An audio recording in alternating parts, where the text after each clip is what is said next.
Matt.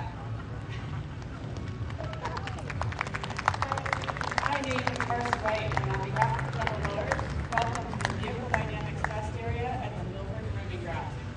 You're sitting on 67 acres of pristine asphalt, nearly 59 football fields of pure automotive playground where horsepower meets opportunity, and every inch was built to test the limits. We're honored to welcome the President, Donald J. Trump, along with his distinguished guests, to the most iconic test facility in the automotive world, the Proving Ground that set the standard for vehicle testing. Today, it's all American horsepower, American innovation, and a little friendly competition. So sit back, enjoy the show, and get ready to watch some of America's best horsepower leave its mark on the asphalt. Let's fire up these engines, tighten those belts, and get ready to witness speed, power, and precision at their finest. Ladies and gentlemen, let's put this legendary Proving Ground to work and go racing.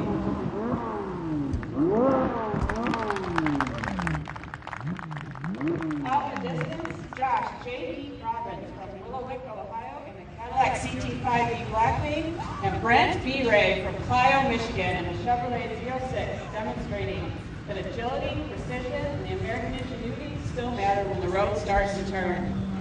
But here in front of you, it's a straight shot to victory. The countdown is coming. Heat 1 starts now. In the left lane, the Cadillac CT5E Blackwing, fastest Cadillac ever built, packing 668 horsepower, proudly manufactured in our state capital of Lansing, Michigan. Behind the wheel, Jeff Geoff Holbein from Woodstock, Illinois. In the right lane, the Chevrolet Z06, true race car for the street, bringing 670 horsepower to the fight and assembled in Bowling Green, Kentucky. Driving today, Jason Cole from Seattle, Washington. Just 2 horsepower separate these American performance icons, Cadillac versus Corvette. It's Heat 1. Let's find out which one gets to the finish line first. Better?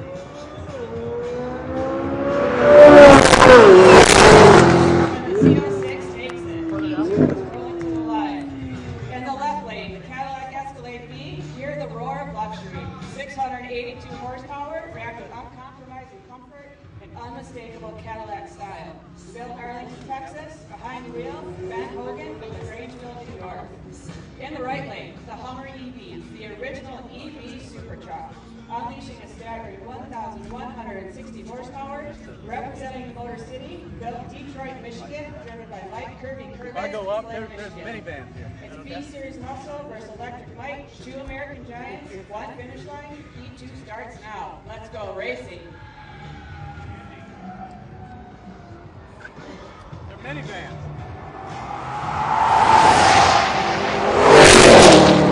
And the Hummer takes it. Heat 3 brings the heavy hitters to the line.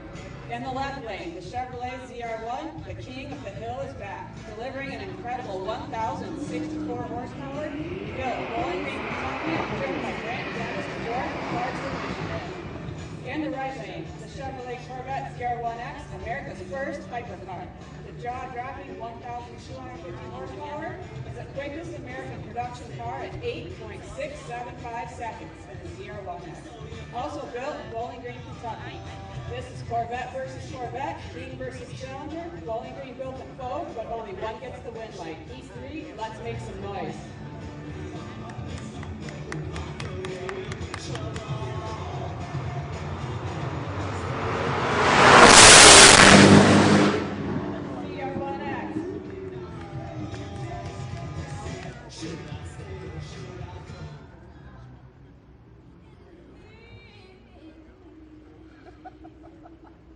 All right, to wrap up this event today, Heat 4 is bringing on the horsepower. In the left lane, the Corvette ZR1X. In the right lane, the Hummer EV.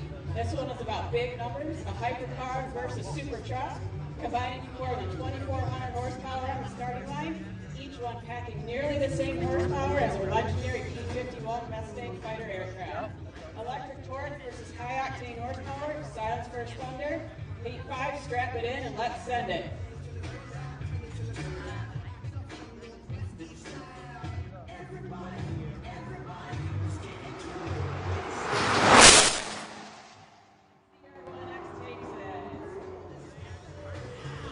Ladies and gentlemen, hope you enjoyed the show. Let's hear it for our drivers.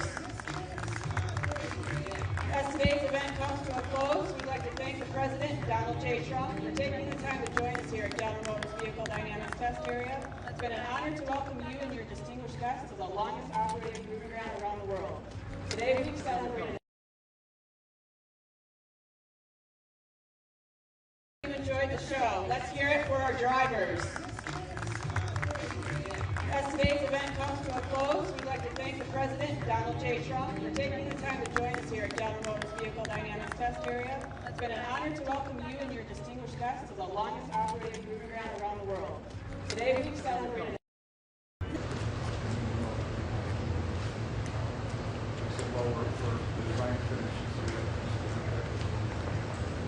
I said, we handed the car.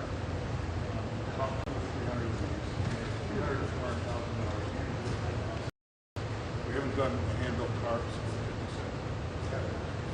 But the interior for this would be largely what presidential separated. Anything you want. So if you'd like to take a look at it or sit in it, you can do whatever you want.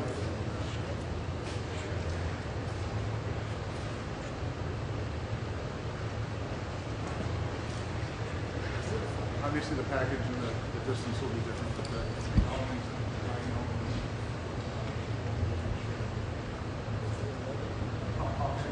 There's no two of these that are the same. They have a tell about Vanderbilt Mark.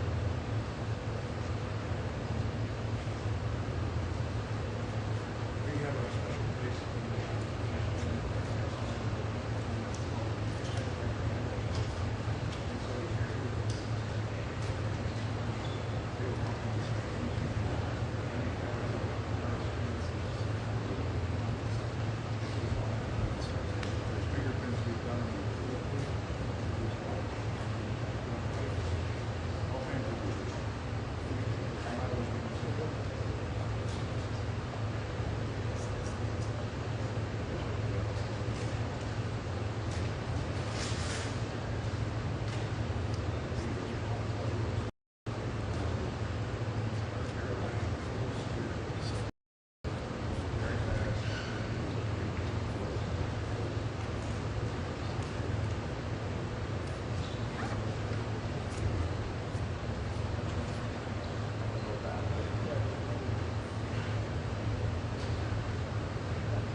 Beautiful electric reverse, but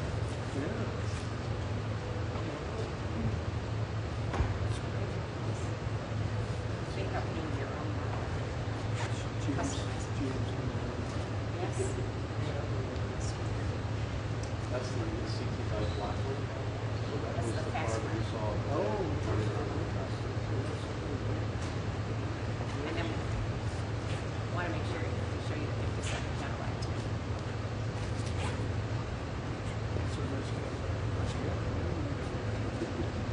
there's probably some time in your history that Yes.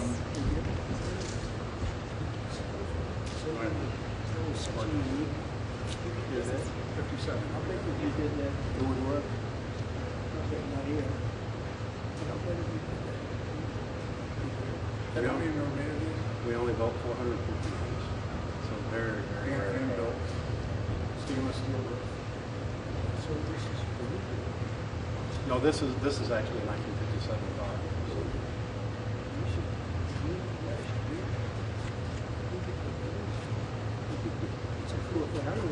Oh, the fins at the back. I mean, this was really leading from a design perspective. They've come a long way. It's amazing what tariffs will do for General Motors and what the election has done. They're doing great. General Motors is doing fantastically, the best year they've ever had. And I won't get into it, but there's a reason. We've been very good to General Motors. And the rest of the world doesn't love me, but that's okay. It's called America first. Right. It's been amazing. Thank you, Mr. President. It's fantastic. You know Margot? She's been with me. Does anybody know Margot? Like, how well do you know Margot?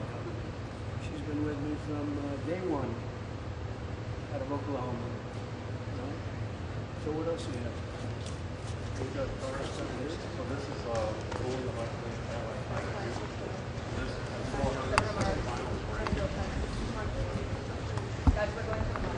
We got it out there. We got it out there. You got 2 miles. Out the door we came through.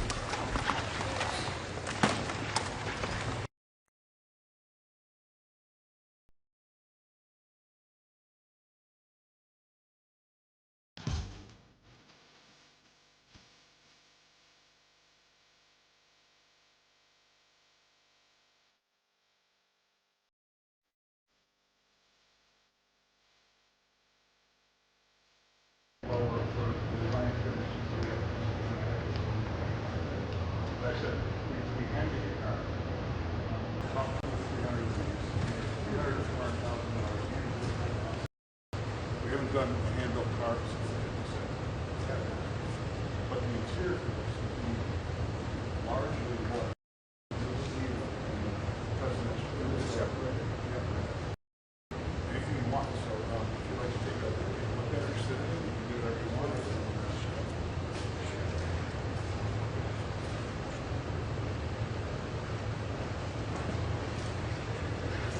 Obviously, the package and the distance will be different, but the elements and the design elements.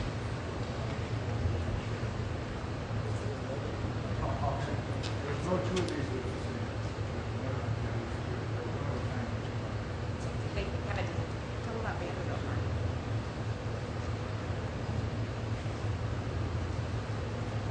We have a special case.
Beautiful electric reverse, but Yeah.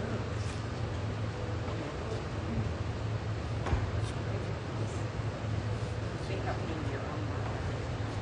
James. Yes. That's the CT5 black one. So that That's was the the car fast that we one. saw Oh. running around the castle. And then we want to make sure to show you the 57 Cadillac too.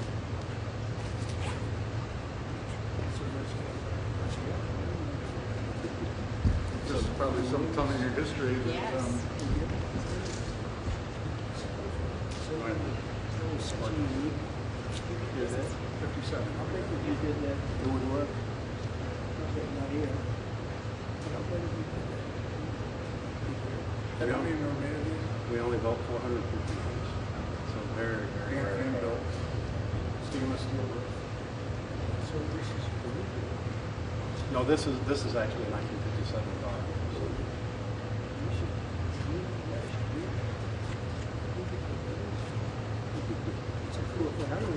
Oh, the fins at the back. I mean, this was really leading from a design perspective. They've come a long way. It's amazing what tariffs will do for General Motors and what the election has done. They're doing great. General Motors is doing fantastically, the best year they've ever had. And I won't get into it, but there's a reason. We've been very good to General Motors. And the rest of the world doesn't love me, but that's okay. It's called America First. Right? It's been amazing. Mr. President. It's fantastic. You know Margot? She's been with me. Does anybody know Margot? Like, how well do you know Margot? She's been with me from day one out of Oklahoma. Right? So what else do you have? We've got cars down here. So this is fully electric. This has 400 miles range. Guys, we're going to the mall. We're going to the office. We're going to the 2 miles. out the door with Andrew.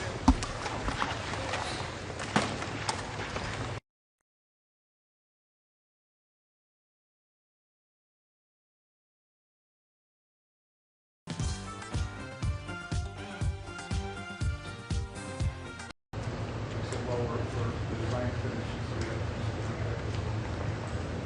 Like I said, we handed the car. About $300,000 to $400,000. We haven't done hand-built cars. But the interior is largely what presidential separated. Anything you want. So if you like to take a look at it or sit in it, you can do whatever you want.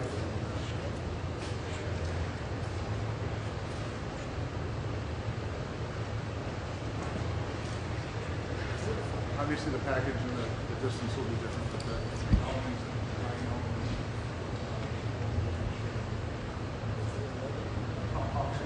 There's no two of these that are the same. They kind of total that Vanderbilt mark.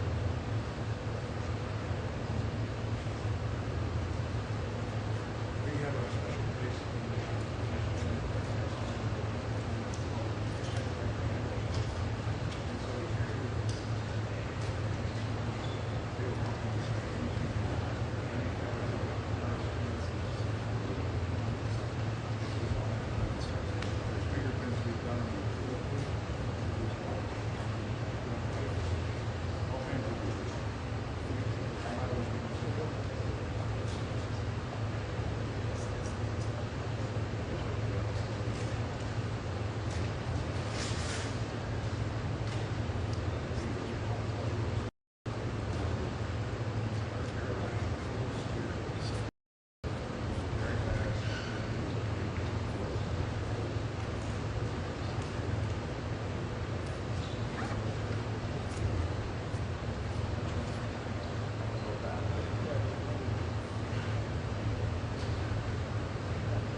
Beautiful electric reverse, but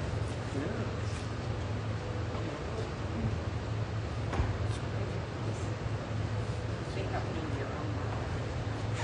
Customized. Yes. That's the CT5 black one. So that That's was the the car fast that we one. saw running around the press. And then we want to make sure to show you the 57 Cadillac too.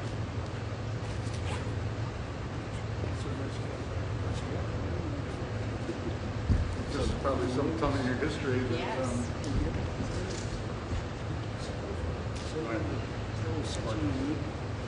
Is it? 57. How big if you did that, it would work? Okay, not here. But how big if you did that? How many were made of these? We only built 450 units. So very, very rare. Hand built. Stainless steel. So this is for you. No, this is actually a 1957 car. So You should, you guys should do that. It's a cool thing. I don't know. I'll just bins at the back. I mean, this was really leading from a design perspective. They've come a long way. It's amazing what tariffs will do for General Motors and what the election has done. They're doing great. General Motors is doing fantastically, the best year they've ever had. And I won't get into it, but there's a reason. We've been very good to General Motors. And the rest of the world doesn't love me, but that's okay. It's called America First. Right? It's been amazing. It's fantastic. You know Margot? She's been with me. Does anybody know Margot? Like, how well do you know Margot? She's been with me from day one out of Oklahoma. No? So what else do you have? We got cars down here. So this is fully electric. This is 400 miles range. Guys, we're going to the mall. We're going out there. We gotta go. You got 2 miles. Out the door we came through.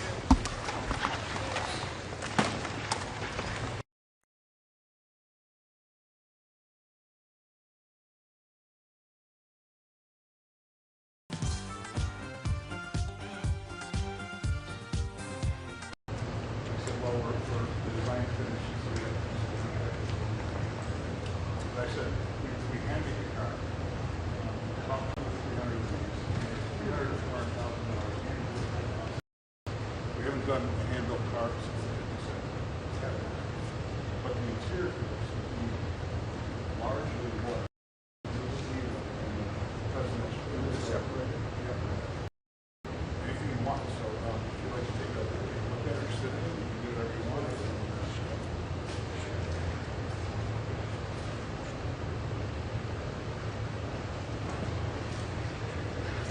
Obviously, the package and the distance will be different, but the elements and design elements.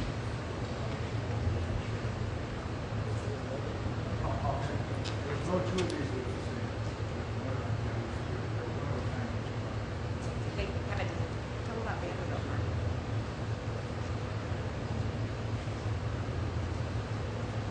We have a special place.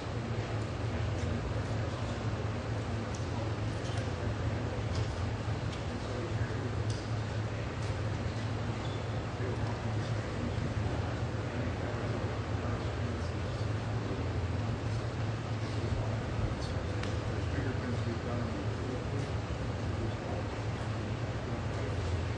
All kinds of.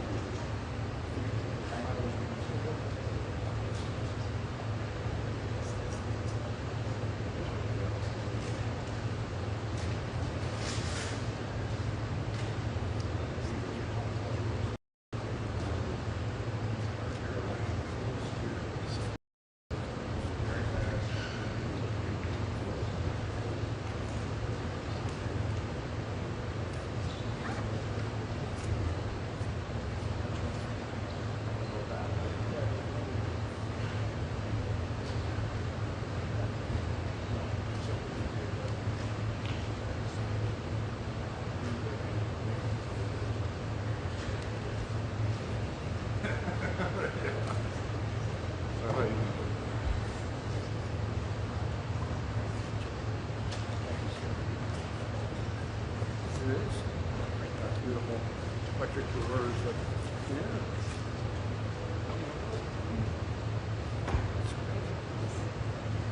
Think of being your own customers. Yes. That's the CT5 black one.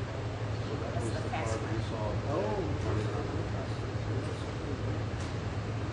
And then we want to make sure we show you the 57 Cadillac too.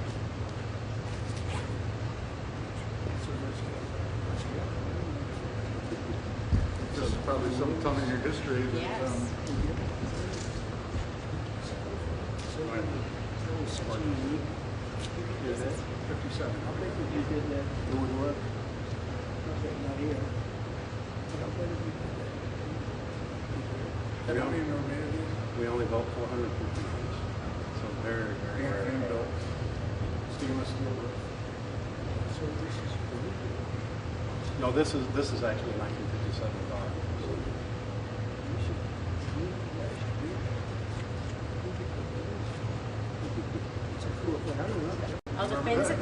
this was really leading from a design perspective. They've come a long way. It's amazing what tariffs will do for General Motors and what the election has done. They're doing great. General Motors is doing fantastically, the best year they've ever had. And I won't get into it, but there's a reason. We've been very good to General Motors. And the rest of the world doesn't love me, but that's okay. It's called America First, right? It's been amazing. Thank you, Mr. President. It's fantastic. You know Margot? She's been with me. Does anybody know Margot? Like, how well do you know Margot? She's been with me from day one out of Oklahoma. No? So what else do you have? We've got cars down here. So this is fully electric Cadillac. This is 460 miles range. Guys, we're going to the mall. We gotta go. We gotta go. 2 miles. Out the door we came through.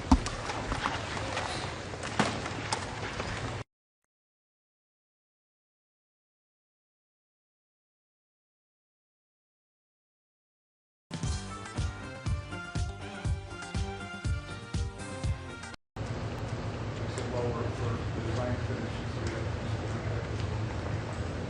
Like I said, we handed the car, top to $300,000 to $400,000.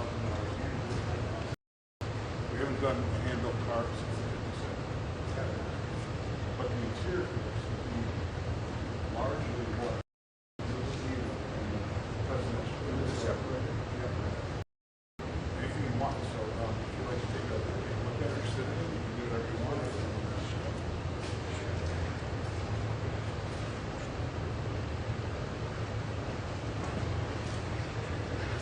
Obviously, the package and the distance will be different, but the elements and the design elements.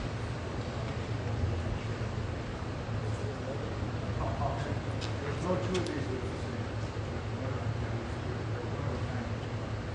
They have a, tell them about Vanderbilt Market.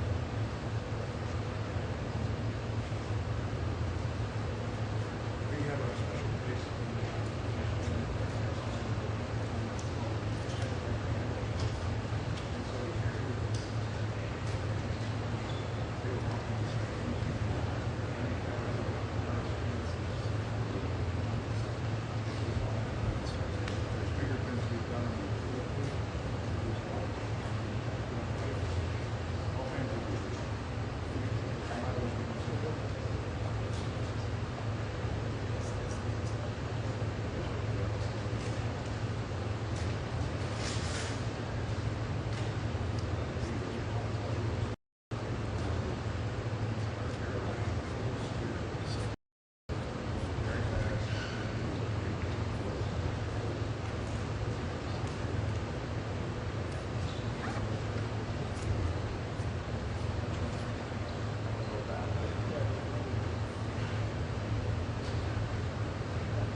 It is.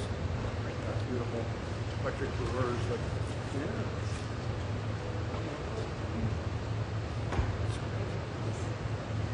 Think of being your own customers. Yes. That's the CT5 black one. So that That's was the the car fast that you saw. Running around the track. And then I want to make sure we show you the 57 Cadillac too.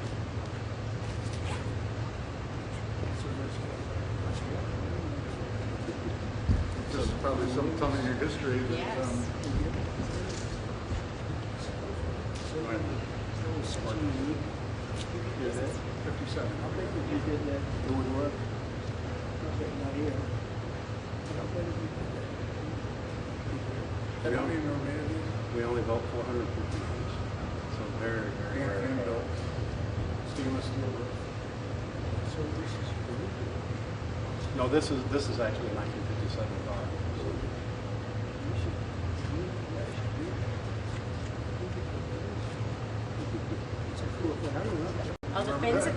this was really leading from a design perspective. They've come a long way. It's amazing what tariffs will do for General Motors and what the election has done. They're doing great. General Motors is doing fantastically, the best year they've ever had. And I won't get into it, but there's a reason. We've been very good to General Motors. And the rest of the world doesn't love me, but that's okay. It's called America First. Right? It's been amazing. Mr. President. It's fantastic. You know Margot? She's been with me. Does anybody know Margot? Like, how well do you know Margot? She's been with me from day one out of Oklahoma. Right? So what else do you have? We got cars down here. So this is fully electric Cadillac. This has 460 miles range. Guys, we're going to the line. We gotta go. We gotta go. 2 miles. Out the door we came through.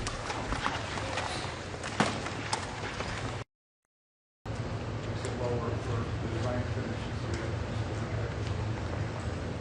Like I said, we handed the car. Top $300,000. We haven't done hand-built cars since '57. But the interior for this would be largely what presidential separated. Anything you want. So if you'd like to take a look at it or sit in it, you can do whatever you want.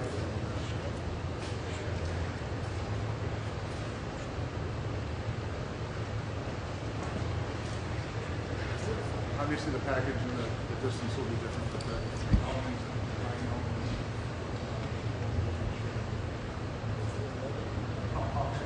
There's no two of these that are the same. They have a, tell them about Vanderbilt, Mark.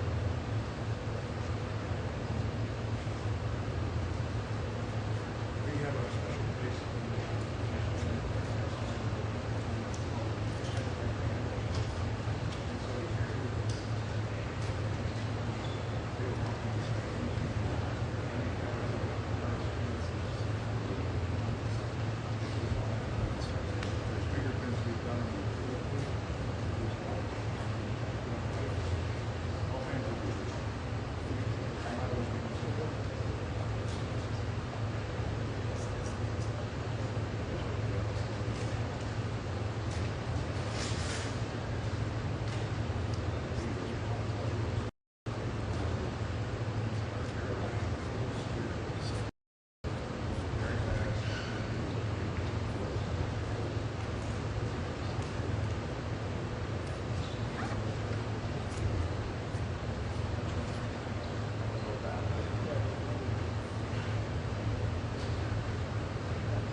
Beautiful electric reverse, but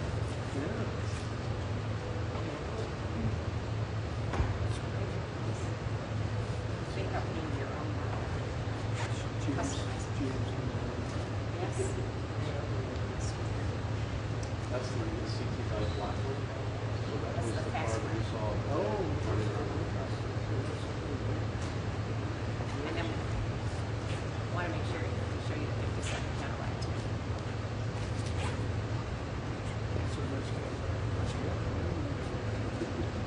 there's probably some time in your history that,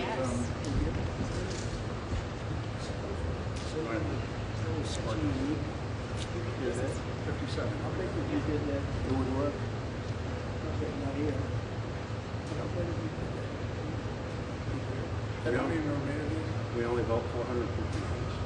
So very, very rare. Hand built. Stainless steel roof.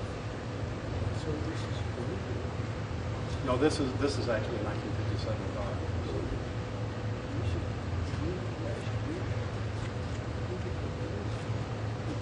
it's a cool thing. I don't know. Oh, the fins at the back. I mean, this was really leading from a design Oh, yeah. perspective. They've come a long way. It's amazing what tariffs will do for General Motors and what the election has done.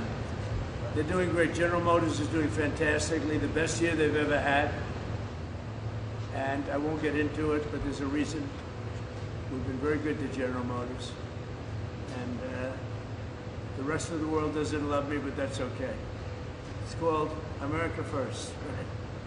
It's been amazing. Mr. President. It's fantastic. You know Margot? She's been with me. Does anybody know Margot? Like, how well do you know Margot?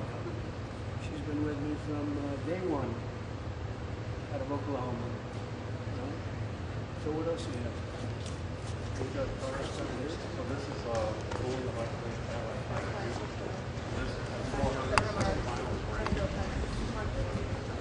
Guys, we're going to the line. We gotta go. We gotta go. Sean, you got 2 miles. Out the door we came through.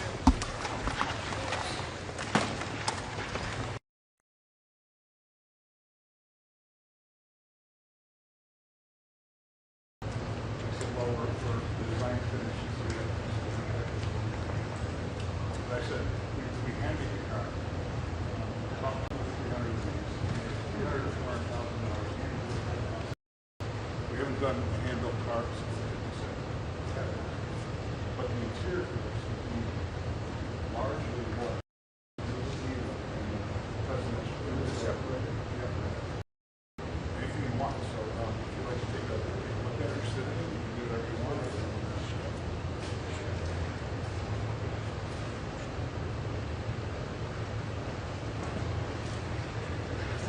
Obviously, the package and the distance will be different, but the elements and design elements.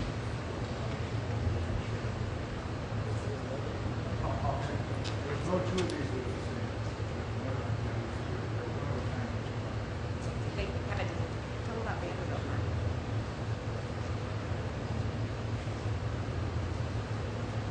We have a special case.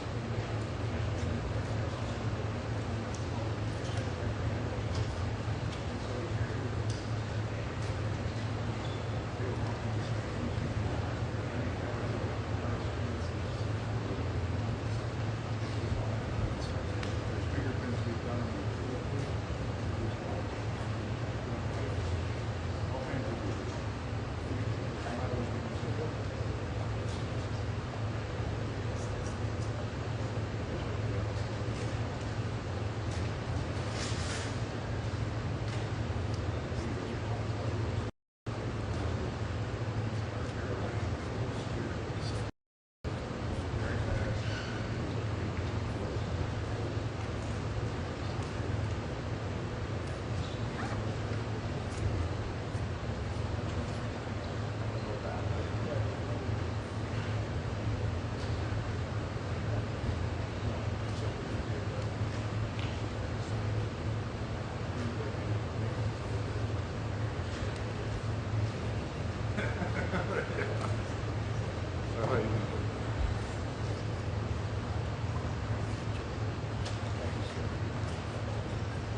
It is.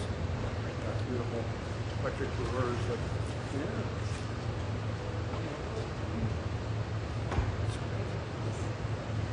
Think of in your own mind. Customized. Yes. That's the CT5 black one. So that That's was the the car fast that we one. saw. Running around the track.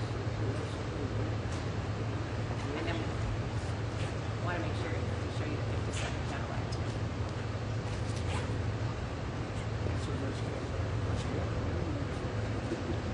This is probably some in your history that, Yes.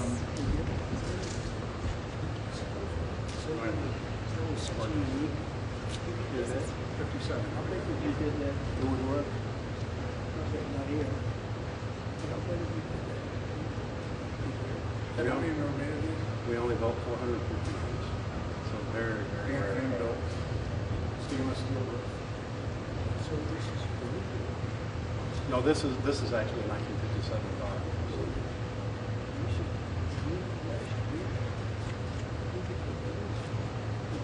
it's a cool thing. I don't know. I'll just bins at the back. I mean, this was really leading from a design perspective. They've come a long way. It's amazing what tariffs will do for General Motors and what the election has done. They're doing great. General Motors is doing fantastically, the best year they've ever had. And I won't get into it, but there's a reason. We've been very good to General Motors. And the rest of the world doesn't love me, but that's okay. It's called America First. Right? It's been amazing. It's fantastic. You know Margot? She's been with me. Does anybody know Margot? Like, how well do you know Margot? She's been with me from day one out of Oklahoma. No? So what else do you have? We got cars down here. So this is fully electric Cadillac package. This has 407 miles range. Guys, we're going to the mall. We gotta go. We gotta go. Sean, you got 2 miles. Out the door we came through.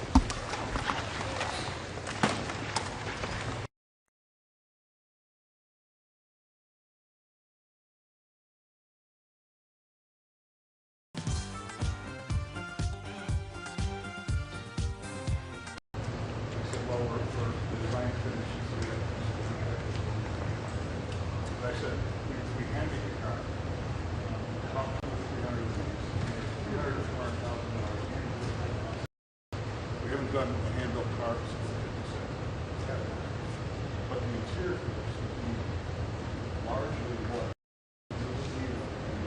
presidential separated. Anything you want. So if you like to take a look at it or sit in it, you can do whatever you want.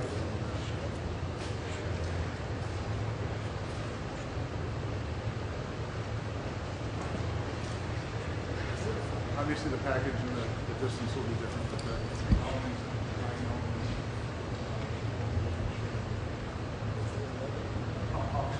There's no two of these that are the same. They have a total about Vanderbilt mark.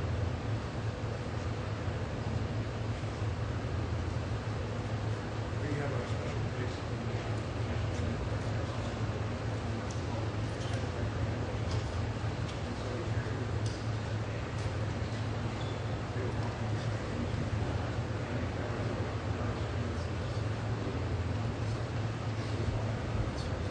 Fingerprints we've done. All kinds of.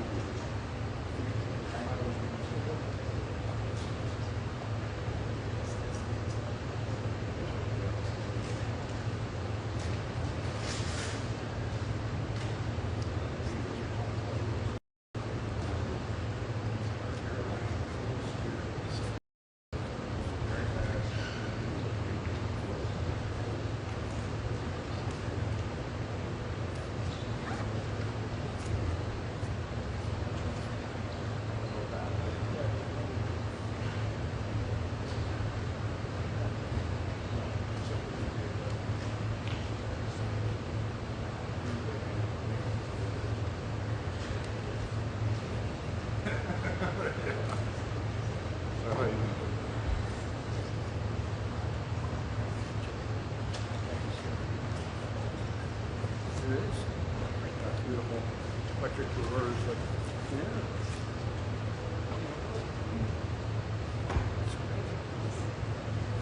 They have to do your own mark.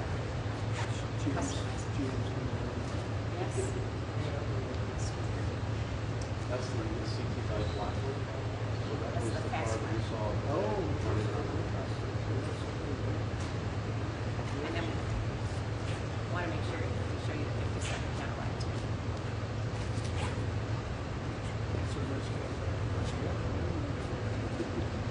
This is probably some in your history that, Yes.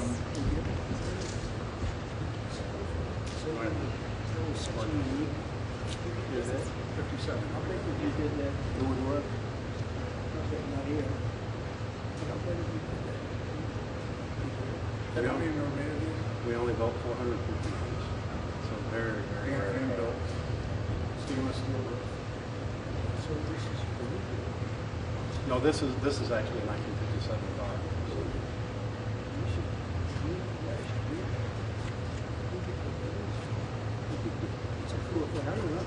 the fins at the back, I mean, this was really leading from a design perspective. They've come a long way. It's amazing what tariffs will do for General Motors and what the election has done.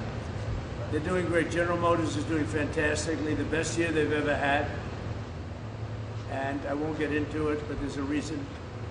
We've been very good to General Motors. And the rest of the world doesn't love me, but that's okay.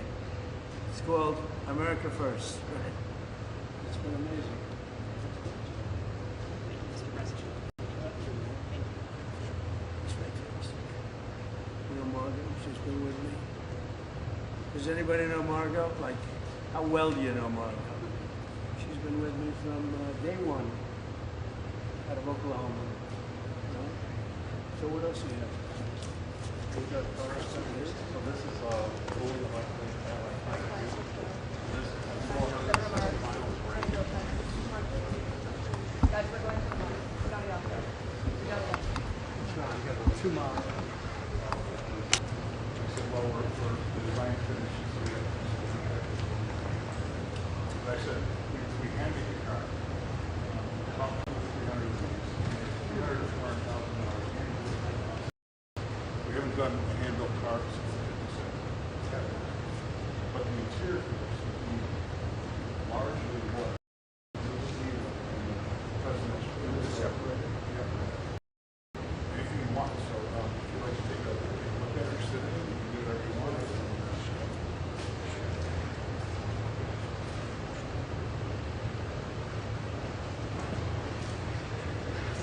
Obviously, the package and the distance will be different, but the elements that I know.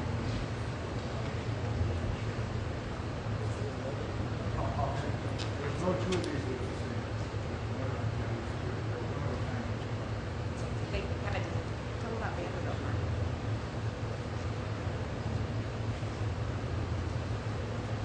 We have a special place.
Beautiful electric reverse, like,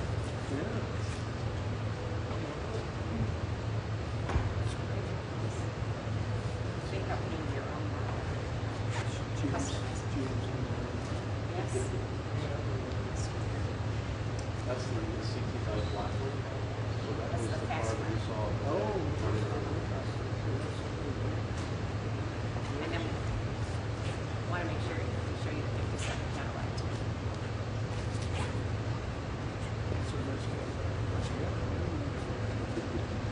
just probably some time in your history that, Yes. Such a unique. Yeah, 57. How big if you did that, it would work? Okay, not here. How big if you did that? How many were made of these? We only built 450 each. So very, very rare. Hand built. Stainless steel. So this is No, this is actually a 1957 car.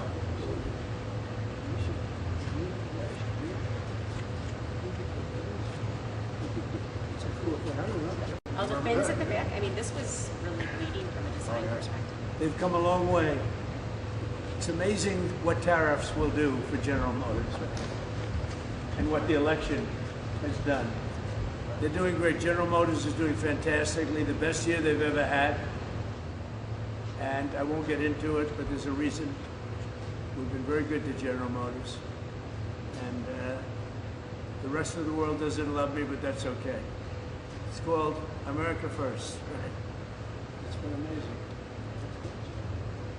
Mr. President. It's fantastic. You know Margot? She's been with me. Does anybody know Margot? Like, how well do you know Margot? She's been with me from day one out of Oklahoma. No? So what else do you have? Well, thank you very much. It's an honor to be back. I love this place. I won. This place is beautiful. This beautiful state, I won. We won by a lot. Great to be back in Michigan, and hello to the men and women of General Motors.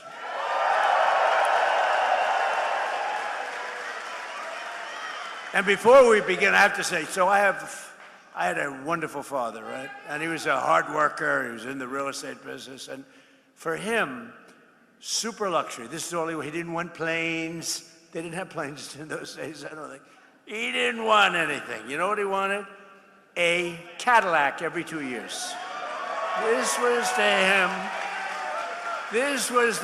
the sign of luxury. This was the greatest thing. And he got every 2 years, like you could count on it. You could set your clocks by it. And by the way, speaking of that, let's get rid of daylight saving time stuff, okay? We have a bill in. Hopefully the Senate's going to approve that one. The House approved it, and we're going to get rid of that, just to mention, you know, it's called the weave, right?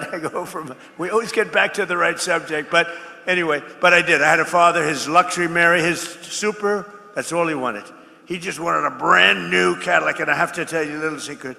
He had it stretched a little bit. This way he could be his own chauffeur. He wouldn't have to hire a chauffeur. He could drive it himself, or he could have somebody else, but he could also drive it himself. Did you ever hear that? This could be a new concept for a car. But I had a wonderful father, and he loved Cadillac, and I'm thrilled to be back in this beautiful state, and I'm honored to be the first sitting president to visit one of the most storied places in the history of American auto making, and that's the world-famous General Motors Proving Ground. And we just got back. We watched some cars, and they are beautiful cars, but I was very also impressed with, that was the largest piece of asphalt I think I've ever seen. I've seen a lot of big asphalt, but I've never seen one that big. I said, you gotta be kidding. But over 100 years, General Motors carved a 5.5-mile test track out of Michigan earth and built a crucible for American cars that would change the world, and that's what happened. You have changed the world, and maybe more importantly, you have made a comeback like very few companies. You are doing really well, and Mary and your whole group have done a fantastic job. They love their cars. One of the top executives I just met, he was showing, he said, you know, sir, I just love the cars. I just love these cars. And I thought that was nice. This land bears the tire marks of every model of the legendary Chevy Corvette. It bears the scars of the first auto safety test, and that was probably pretty tough. And ever since the presidency of the late, great Ronald Reagan, who in all fairness, who I liked, but he did allow our cars to disappear into Japan and other locations. We cannot do it. We love him. But on trade, Trump is much better, much better. But this facility is proudly designed, built, and tested the presidential limousine, affectionately known as the Beast. Have you heard of it, Mr. Mayor? I want to thank the CEO of General Motors, Mary Barra, as well as the president, Mark Royce, and the entire leadership team. Mark, really great job. The whole leadership team, the job that you've done over the last number of years especially has been incredible, and it's a display of speed and skill. Horsepower goes into these cars, and everyone's talking about General Motors, including me. That's why I'm here. And more importantly, thank you to the auto workers, the technicians, the mechanics, the welders, the engineers of General Motors, because there's no finer group of people.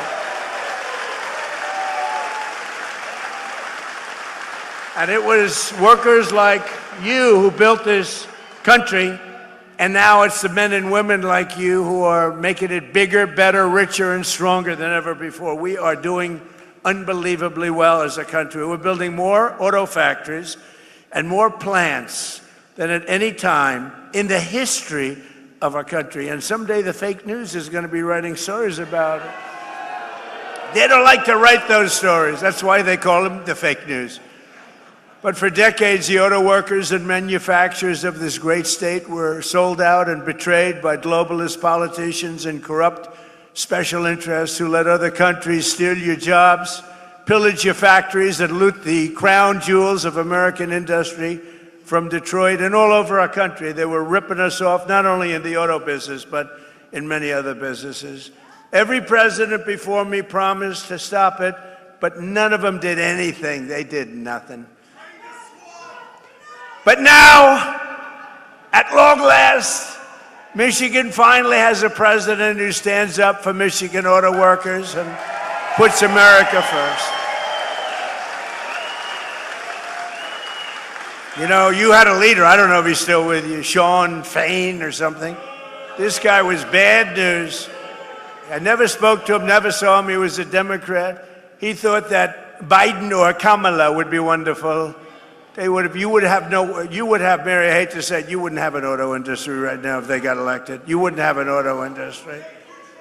But I don't know what happened to the guy. Somebody said he got fired, but I can tell you, the people that count, those people love Trump. Because I've done more for you than your parents, okay? Your parents are good. I'm not going to knock your parents, but I have been better to you than your parents. That I can tell you, and they would agree with me. Wherever they may be, they would agree. Today, I'm proud to say that the auto industry is back, and America is back, and it's pulling Detroit and Michigan along with it. Our country is so successful, it's pulling it along, but you have some great representatives that are going to become governor, senator, congressman, women. But you have some great people. I'm going to mention them in a second, because under Sleepy Joe Biden, hold it. What's better, Sleepy Joe Biden or Crooked Joe Biden? Let's go. Sleepy Joe Biden, Crooked Joe Biden. They're both true. They're both very true. The United States had the highest trade deficit ever recorded. So we had the worst trade deficit, and our country was losing more than $1 trillion a year on trade every single year, and it got worse and worse. And if they were in there now, that number would be close to $2 trillion. The trade deficit in automobiles was more than $300 billion annually. That means outside countries and companies were coming in and just robbing us blind. And it was causing tremendous problems for your jobs. But now all of that is changing because I placed historic tariffs on foreign producers and manufacturers, including a 25% tariff on foreign automobiles, something that no other president had the courage to ever do.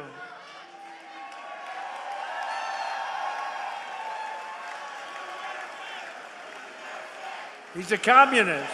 He's a communist.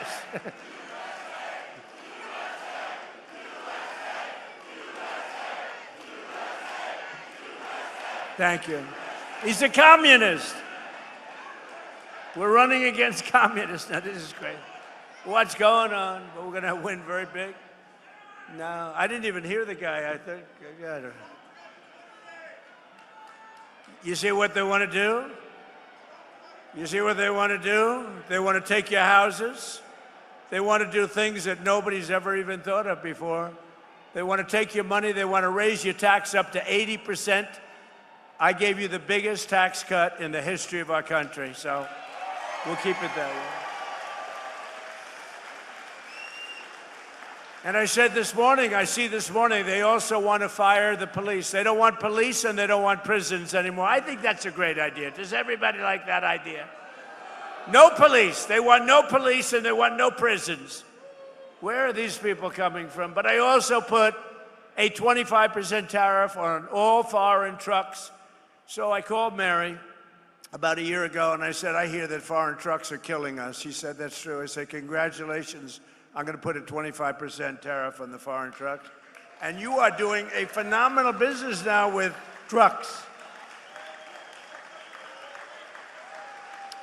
So they were killing us in trucks, and now we're killing them. My policy is simple. If you make your car in a foreign country, you have to pay for the privilege of sending it into our market and making a lot of money. But if you build in a factory in Michigan or someplace in our country and make your automobiles or trucks right here in America, you pay zero taxes, zero tariff. You pay zero tariff. There are no tariffs. And we've taken in hundreds of billions of dollars for the country aside from it, but we keep a lot. As an example, Europe is being taken over by the Chinese cars. You know that, right? Mercedes-Benz is being absolutely decimated. BMW, good companies, decimated. Volkswagen, decimated. They don't do anything about it. We don't have, to the best of my knowledge, Mary, one Chinese car in the country. They have a 100% tariff. And our automakers are doing, I think, business like you've never done before, right? Right? You're doing more business, better business, bigger business than you've ever done before. In 18 months, we've slashed our trade deficit with China by the largest amount in history. Nobody can believe it. You know, if you get it down a half a point, it's a lot. We got our trade deficit down by 71%. 71%. Worldwide. 1 year ago, our country was dead, and now we are the hottest country anywhere in the world. We're the hottest country. Everybody is respecting us. You know, they respect us again. They respect the United States. I think they respect us more than they've ever. And we did this in a year and a half. In 4 long years of Sleepy Joe Biden and his crazy administration, they're communists. They were communists. That was the beginning. He wasn't, because he had no idea what the hell was happening. They said, Joe, let's go communist. He said, what is that exactly? They got less than $1 trillion. So think of it. In 4 years, they had investment of less than $1 trillion. 4 years, less than $1 trillion. In 1 year, my administration secured commitments of more than $19.2 trillion from all over the globe. Think of that. 1 year, 19.2. If they got in, and they were essentially, they didn't think of themselves as communists, but they were. But now you have down and out communists. I mean, these people are down and out. And remember, you go communist, nothing good happens. That's been proven for 1,000 years using different names. But right here in Michigan, General Motors is expanding operations at its Factory Zero. Do you know what Factory Zero is? What the hell does that mean, Mary, Factory Zero? You're going to have to explain. In Detroit to produce some of America's most iconic vehicles, including the Chevy, well, I hear it's good, Silverado, right? The Silverado, really hot, right? It's going to be hotter after today. The GMC Sierra, the world-famous Hummer. I got to look at some of these. In fact, I said to Mary, how about sending me a couple? And one and only the Escalade. You know, we ordered, I think, 250 Escalades, right? We ordered 250 Escalades. That's so we look sharp in those cavalcades, you know? We look sharp in those Escalades. Our guys are very spoiled. They're very spoiled. They like the Escalade, so do I. They were great to deal with. General Motors, they're making literally 250 of them, and it was about time. In 2026, GM increased truck and SUV production by 20%, and in the past 2 years, the company's invested $9 billion in bringing factories home to the USA. They're coming back home because, frankly, when they build here, there's no tariff. It's really not complicated. A lot of people don't understand that. They say, oh, what does it mean? They have no idea. They don't have a clue. But Mary understood it. Her whole group understood it, and they're coming back home where they belong. So I just want to congratulate General Motors. That's why I'm here today. I'm very proud of General Motors. For years, you watch companies move production from America down to Mexico. Mexico. I love the way there's a very nice president of Mexico. You know that.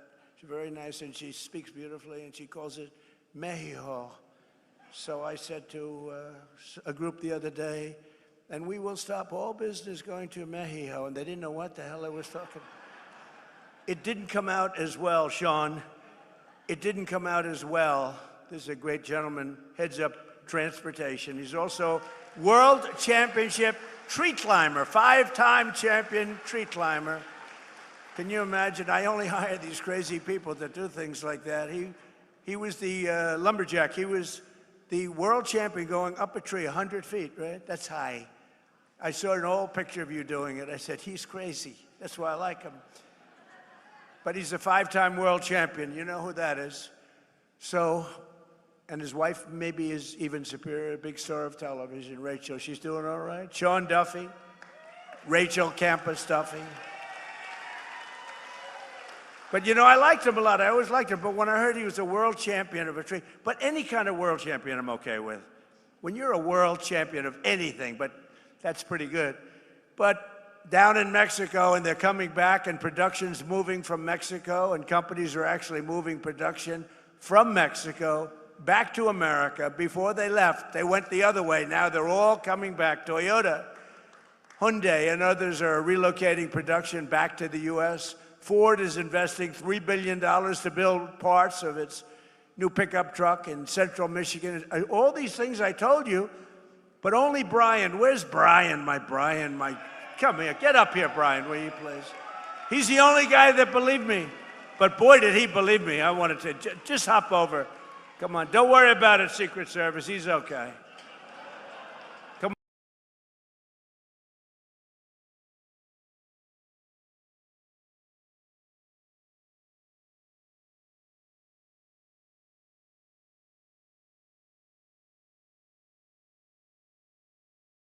Connections at all the different auto plants around the Metro Detroit area. Jobs are coming back to America. You know, Kamala Harris was running against this guy when he ran for re-election. She wanted to get rid of the internal combustion engine, and crazy Sean Fain endorsed her. So we've got to change the mindset. We've got to build, if they want to sell in our market, they got to build it in our market. And that's what this guy told them. So thank you, Mr. President. It's because of you, you saved our domestic auto industry. Thank you.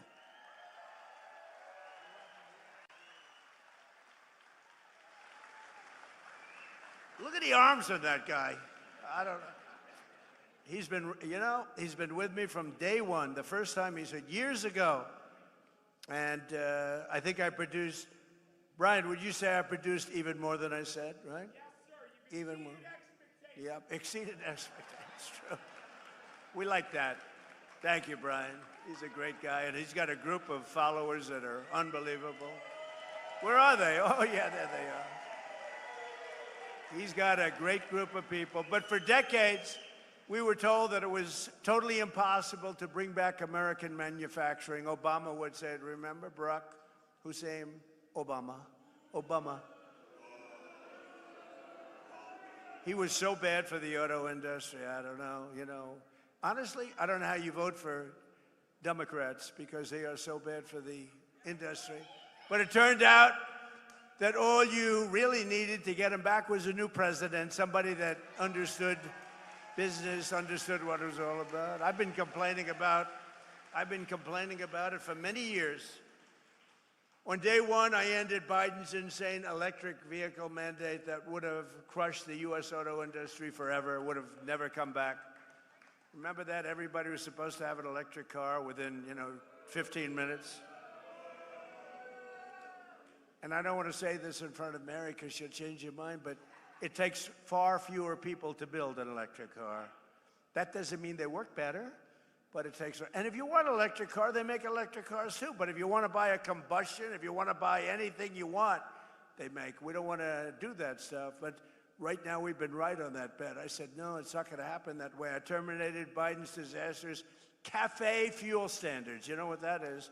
That was a short road to bankruptcy for every single car company in this country, and a total disaster that would have killed the internal combustion engine. They wanted it dead within 5 years. As long as I'm president, that will never happen, but it's going in the opposite direction. Remember, we have a 1,000-year supply of gasoline. China doesn't. China doesn't. We have 1,000 years. We have more gasoline. We have more oil. Now, when you add Venezuela to it, we really have more oil. One day. And Venezuela's been great. They've been doing a great job. We're working with them. Take millions and millions of barrels of oil. But they're doing well, and we're doing well. One day, you know, a lot of people were against that war. We don't want the Venezuela. What are you doing? What are you doing? After we won in about 48 minutes approximately. They said, oh, that was a good move. Well, the same thing's happening in Iran. People just don't see it. We have destroyed their Navy. We've destroyed their Air Force. We've destroyed their leadership. We've destroyed their anti-aircraft weaponry. Their drones are being made at a rate of about 7%. We destroyed most of their drone manufacturing capability, their missile manufacturing capability.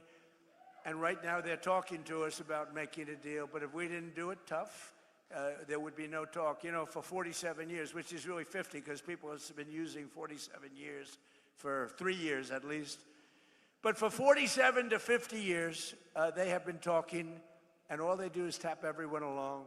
They were the bully of the Middle East, and they were the bully of us. And Obama came along and gave them tens of billions of dollars. He gave them $1.7 billion in green cash. Remember that? Put them on a Boeing 757, flew it to Tehran, $1.7 billion in green. He thought he could bribe them, and instead they thought, what a stupid country this is. How stupid. No, you can't bribe them. You got to beat them, and we're beating the hell out of them. Turns out, negotiations going on. And by the way, how good is our Navy with a blockade? How good? Now one boat gets in. We have a blockade. They'd love us to, please, we don't want the blockade anymore. They're saying, please, please, no blockade. And I approved the single largest deregulatory action in American history, repealing what is known as the endangerment finding, which will save American families an average of almost $3,000 on new cars, SUVs, and trucks. What a difference. And today I'm giving all American car companies the right to build what are known as tiny cars. You know what that is? These little, because I go over to Europe and I see these little cars all over the place. And I say, why aren't we making them? They send some over. But Sean Duffy, the Secretary of Transportation, has just cleared it. I was with him on the plane. I said, Sean, did you clear that? No, sir, not yet. I want it done now. Oh, it's done. He knows what. He's very smart. He's a very smart guy. No, but you're all cleared, Sean? So your company, Mary, if you want, I mean, you have the choice. It's a tiny little, beautiful little car. I'm not sure I want to get hit by one of your Silverados, okay? Or one of your Cadillacs, but you'll make them as safe as possible, right? You put a cocoon. You put a little cocoon around them. See, I would have been a wonderful automobile designer. But you have the right to do it, and they sell, you know, inexpensively. They're actually beautiful. I don't know if I'm going to be using one. I'm not sure if Secret Service would love me driving around in one, but there's a tremendous market for it, I think. It really is a tremendous market. They are quite something. And thanks to our Republican majorities in Congress, we also made interest on auto loans fully tax deductible, but only if the car is made in America. If it's not made in America, we have no interest in doing that. And I apologize for the air conditioning, but this room was not built for thousands of people. This room was built for a few people making cars, not for thousands of people. And it is a little warm up here, but I love that because every time I make a speech, I lose weight. It's wonderful. It's a wonderful way to lose weight. Under our leadership, investment is booming, incomes are rising, and the stock market has 73 all-time highs. Think of that. In a year and a half, we've had an all-time high. And your 401ks are up by $32,000 and more in just a year. And one statistic that I say, because, you know, the fake news, the reason they're fake news, they're terrible people in many cases, not in all cases. You have some professionals, but they refuse to say There are more Americans working today in the United States of America than at any time in history. How about that? That's, to me, that's a stat that's hard to beat. And it was just announced that inflation is dropping at the fastest rate in more than 6 years. We're dropping it. You know, I inherited this mess. I inherited an open border where 25 million people came in. Many of these people were criminals, murderers, people from jails, people from mental institutions. I inherited that. We've got a lot of them out, and we're getting a lot of them out. We have 11,888 are murderers, many of whom, they say more than 50% of whom killed more than one person. We don't want them in this country. They allowed them to come in through the stupid open border. They came in like water, you've seen it.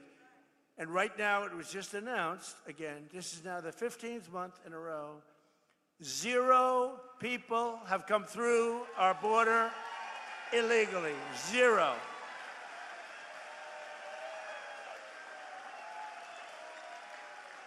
But it all started, you know, I won the election. We won in a landslide, by the way, and won this state so big. You know, this is always a hard state. I don't know why it's hard to win, but it seems to be for Republicans, but it probably won't be anymore. We have great candidates.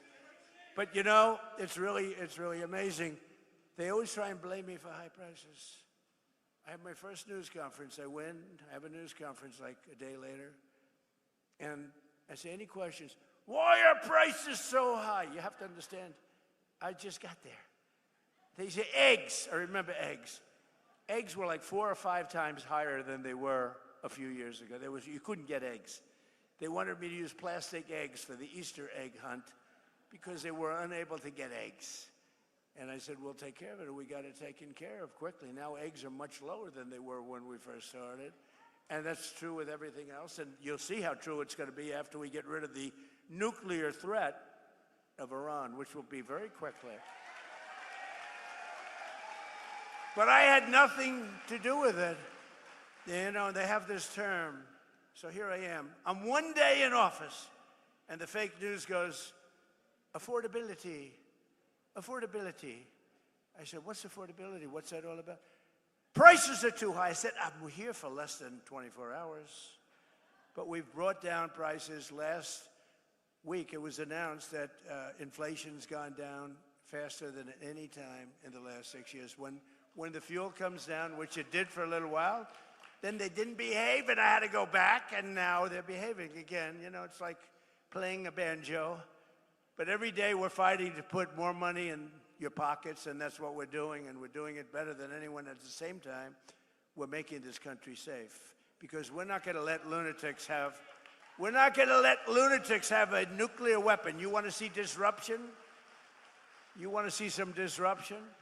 But with the help of our Republican majorities in Congress, I proudly signed the largest tax cuts in American history for the second time.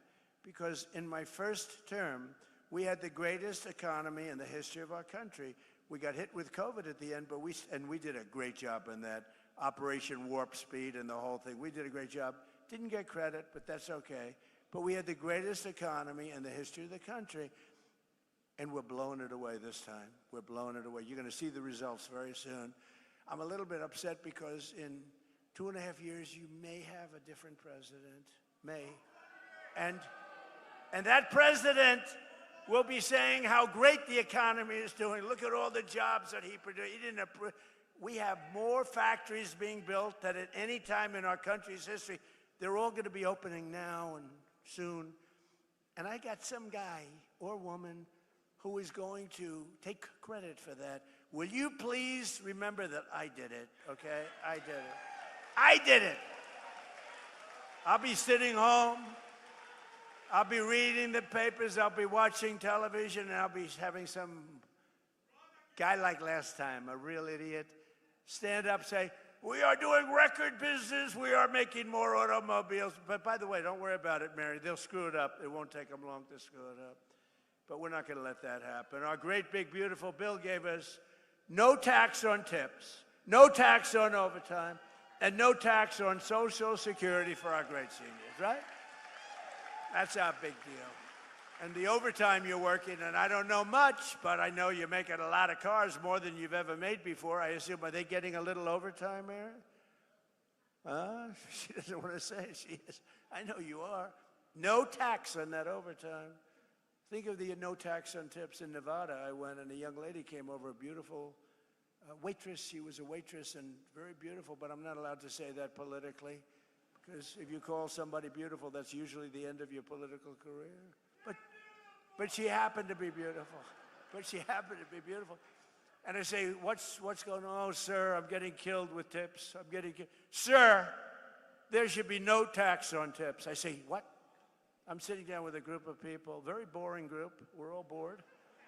At my hotel in Las Vegas, and she comes up and she says, sir, there should be no tax on tips. I say it one more time. And I went outside. And I spoke to the fake news that follow me all over the world, looking for me to make one little mistake. If I make one little mistake, if I mispronounce a word, which doesn't happen often, if I fell, oh, they're waiting. They would love to. Because I knock. You know, you can't fall every single time you come up on a day, it's like Biden did. Oh, if I slipped even a little bit, it would be headlines all over the world. So I'm very careful, very judicious, as I walk down the airline, way the hell up in the sky. Go nice and slowly. We don't want to give them, but it's true. It's like what they do. I mean, it's so unfair. But they know how well we're doing, and now they're starting to report it because they have no choice. Because every record that's being broken, all these records that are coming out, not only in your business, we're leading in AI. We're beating China in AI. Nobody expected that. We're building more plants than anybody in the world. And frankly, the businesses are all moving. You know, many of these businesses, they left here and they went to foreign countries. They went to Germany. They went to Mexico and Canada. They went to Japan. They went to South Korea, car businesses, a lot of businesses. And now they're coming back home where they belong. And according to a report released just last week, the great big beautiful bill saved more than 170,000 Michigan jobs. You saw that. Think of that. If you took 170,000 people off of your tax-paying payrolls, think of how many people that is, filling a big stadium up 3 times. But remember, every single Democrat, it's a new word that I use, Democrat, I just exchange the E for the U. It works out quite nicely, thank you. But they're Democrats. They want open borders. They want men playing in women's sports. They want transgender mutilization of your children. They want the transgender mutilization of your children for everyone, so I call them Democrats. And the Democrats don't want to have voter ID. And the Democrats do not, Brian, you know this, they don't want to have a thing called proof of citizenship. So why doesn't somebody want voter ID or proof of citizenship? Because they want to cheat, okay? There's only one reason. Actually, most Democrats do want it. It's only the politicians, because they could never get elected. If that ever gets approved, they will never get elected again. But every single Democrat in Congress voted against our massive tax cuts for working families. All of the things, the no tax on tips, no tax on overtime, no tax on Social Security, all of these things they voted against. They just voted against. They voted against voter ID. They voted in favor of the transgender mutilization of your children, in favor of men playing in women's sports. I've looked at men playing in women's sports. It's very unfair. I had one of the top NFL football players standing next to a wonderful female athlete, and they were playing a game of football, if you can believe this whole thing. This game did not work out very well. This was not a game that she will ever want to play again, I will tell you. The whole thing is crazy. There's something wrong. These people are crazy, and we can't let them get into office and ruin our country. We can't do it. And the congressional Democrats voting for tax hikes, they're voting for open borders. The Green New Scam are their side. Remember the Green New Scam? Everything had to be green, the world is going to collapse, it's going to be gone. 15 years ago, they were saying we only had 12 years left, but we're still here.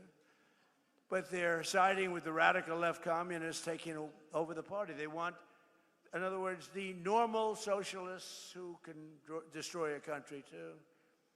They're not going fast enough. Do you remember, like in one of my State of the Union speeches, I said, we will never be a socialist country. But I was right. We're going to be a communist country. That's what they want. They skipped socialism. Can you believe it? But communism is the greatest threat to our country in history, including even World War I, World War II, Pearl Harbor, or 9/11. I mean, this is a serious threat because they're going to promise all sorts of things. In 1 year, the country will be absolutely bankrupt. You'll live in squalor. You'll live in fear. You won't have police. You won't have firemen. You won't have anybody. You're going to be, it's a disaster. Even the thought of it is a disaster. And we have the hottest country in the world. We don't want to have it, and we have to be strong about it. We can't be nice. You know, a lot of the Republicans are nice. We're a very nice party. We shouldn't be so nice, to be honest with you. But we can't let them get their claws into this incredible, they call it an experiment. I don't think it's any longer an experiment. This has been going on for a long time. We have good years, bad years. We're having the single greatest year we've ever had as a country. We're not going to let these people destroy it.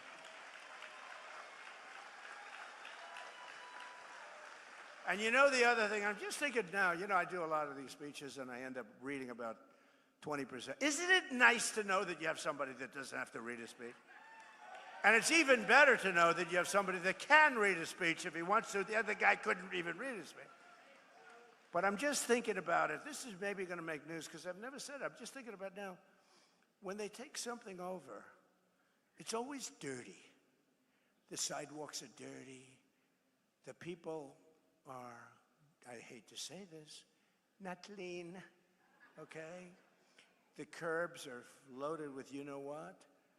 The smell is terrible. I mean, I see it happening to cities. Blue cities are all blue. They're all blue. We don't have problems with the Republican-run cities, I mean, for the most part. But they're dirty. I said to somebody about a certain city, I don't want to say the name of it, but it's run by the radical left. I said, how is it doing? Because I love it. And they said, it's filthy dirty. It's so dirty, they've never seen it like that. It's so filthy dirty. And I just thought of it. Nobody ever says that. You know, I'm sort of a clean freak. I like clean. Do you ever see Washington, D.C.? Do you see what happened? Washington, D.C., it was filthy. Graffiti all over the place. We fixed up 72 monuments and fountains, and we've done an unbelievable, we took the graffiti off the beautiful marble columns. We have new grass going down. But you know what we did the best? We stopped crime in Washington. It's down 88%. And we moved out over 5,000 career animals. We moved them out, and it's really considered a very safe city. All the restaurants were closing up. Nobody wanted to operate a restaurant. We have a great restaurant here. Where are you from, Michigan? Where's my restaurateur? He was one of the great, where's Mark? Mark, you're right in front. How'd you get such a good seat? He's a great restaurateur, but everything you have is clean. But you know, it's true, and I'm just saying, they take over. Everything becomes disgusting and dirty. It's dirty and filthy and grimy. It's not clean anymore. Look at Washington, D.C., what I've done in a short period of time, working with the Department of Interior, Doug Burgum, and the whole group. We have done some job. We've taken graffiti-filled statues all over the city and monuments and waterfalls and everything. The beautiful reflecting pond where we get, I mean, we did some job. Somebody comes along and starts cutting it with a knife. They're sick. It's in the hospital now, but it's going to get better very soon. It's almost ready to open. We could have kept it that way for a while, but I didn't want to do that. I want to have it fixed perfectly. But these people are very terrible. But think how beautiful Washington, D.C. is. But the most important thing is we have very little crime. And there's a statistic that's incredible. 2% of the people create 91% of the crime because you can handle 2% of the people. We get them out. We get them out. And our military, our National Guard has been unbelievable. And they work with the D.C. police. But they've been, Unbelievable. So I just want to thank him. But Washington, D.C. is now, again, and it's going to get only better. It's going to get all new grass. The parks are getting all new grass. I have a man who's a fantastic man, one of the biggest grass growers. I know everybody. I know grass growers, but he's actually a very rich guy. He wants to fix up the parks, all brand new grass. We're going to do a job. He donated the grass for the White House. We're building a heliport, and we're building a drone port, and we're building a great ballroom and a military facility as part of it, and it's incredible. And people cannot believe how it looks. Washington, D.C., think of it, is now a really safe city, and it's so beautiful again, and people are proud of it. It's our capital. They have to be proud of it. It was a crime-ridden mess.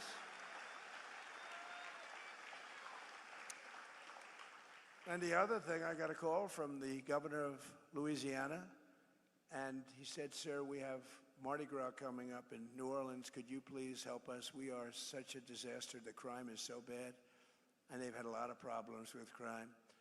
And I sent our team in there and called me back. He said, you know, crime is down almost 80%.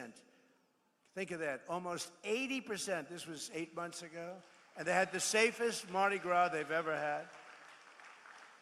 And in Memphis, Tennessee, the governor called, and the mayor called, the Democrat mayor called, they need help. And Memphis was very, very dangerous. Companies were leaving, too much danger. It was really dangerous. You couldn't walk down the street. And now crime there is down 77%, and it's getting better all the time.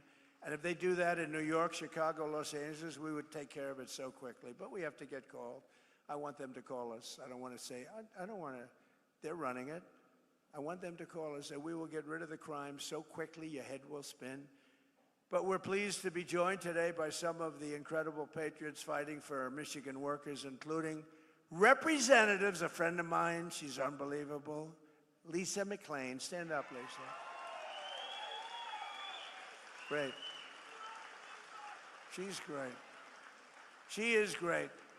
And she's tough, too, I want to tell you. I'm not going to say she comes in a small body, but she comes with she comes with fire and brimstone, right, Lisa?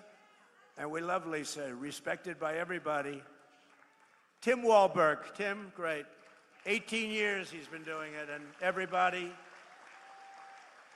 respects you a lot. Thank you, Tim, very much. Appreciate it. Another congressman who's doing really good. He's going to have a tough race. You got to help him. Tom Barrett. He's here someplace. Where's Tom? Tom? Come on up, you three. You come up. Lisa, come on up. And John James, come up. You have to win, John James. You have to win. I also want to thank Secretary of Transportation Sean Duffy, Michigan House Speaker Matt Hall, Army National Guard Captain Mike Bouchard. Where's your father, Mike? Where's your father? Where's Mike? I just met your father. He's the best-looking police. Where's Mike? You want to come up? Come up here. Come here. Your father's so proud of you. He's standing, and he had more medals than anybody I've ever seen. He's saying, my son is doing good, sir. I said, he is doing good. Navy veteran Amir Hassan. He's a congressional candidate. We got to get elected. He's good. Thank you, Amir. And Amir comes from a great General Motors family, a long line of General Motors, and former congressman. So here's a man who's running for the Senate. I happen to think he won last time, okay? He's a great guy, and he's respected all over Washington. He's one of the best candidates we have anywhere. He's smart, he's tough, he's fair. His name is Mike Rogers, and he will be a great senator. Mike, come on up. Come on. I'll let a couple of them say a couple of words. I'll be right back. Is that okay? Come on up here, Mike. Say a couple of words. Well, thank you, Mr. President. Thanks for gracing your presence here at the General Motors facility and bringing jobs back. Yeah, you bet. Imagine if, Mr. President, you have a senator that cares about much about manufacturing, especially in Michigan, than you do. That's a change we absolutely need. And when I get back there, Mr. President, I promise you this. I will work with you to protect our families, protect our freedoms, protect our factories, protect our finances. And when I get back there, Mr. President, if you haven't gotten it done, we're going to pass the SAVE Act, Save America. God bless you.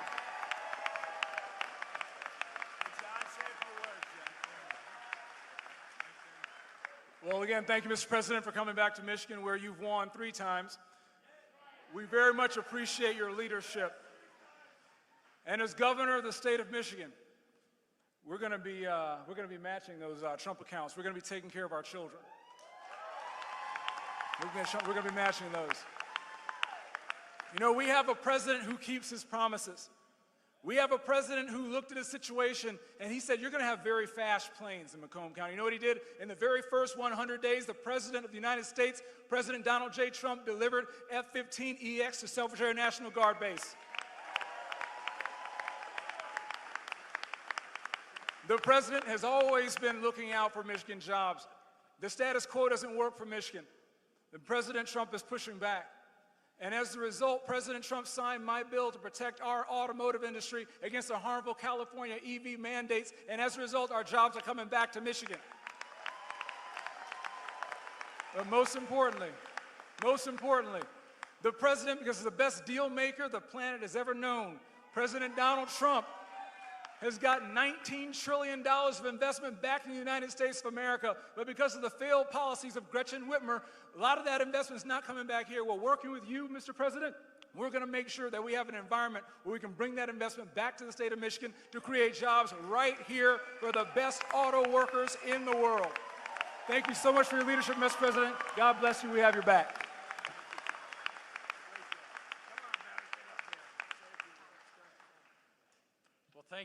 Thank you, Mr. President. Thank you for coming back to Michigan, and thank you for putting our men and women who build things first and foremost in the American economy.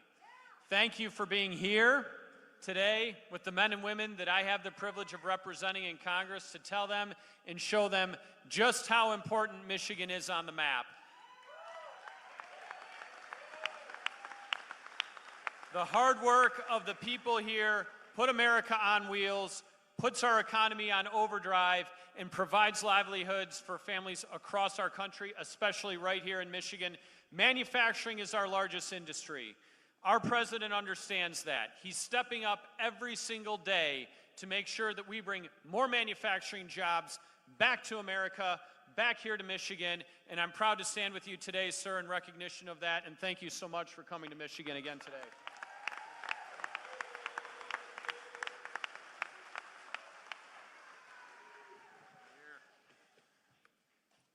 Talk about the American dream. Born and raised in Flint, Michigan, the birthplace of General Motors. Son of a father, a grandfather, a grandmother, an aunt, an uncle that all work for General Motors. Son of an educator. Protecting America, getting back to the fundamentals and the foundation that made us great in the beginning. That's what we're doing this cycle. The contrast is clear, the time is now. If you love America, make noise. If you believe in first responders, make some noise. If you back our military, make some noise. And if you're proud to be a conservative,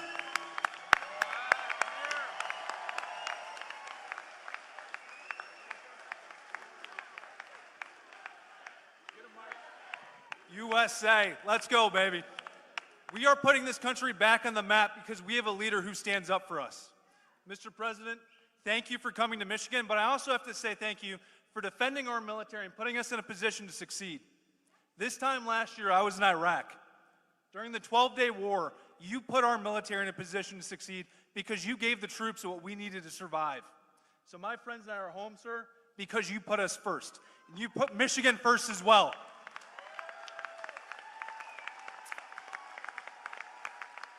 It took 47 years to stand up and say lunatics can't have nuclear weapons. It also took decades to reshore jobs. Reshoring jobs wasn't a thing that we talked about before President Trump came back. Now jobs are coming back to Michigan because we have leaders that stand up for us. We need to win this election in November so we can keep growing. Thank you, Mr. President. Let's go, Michigan.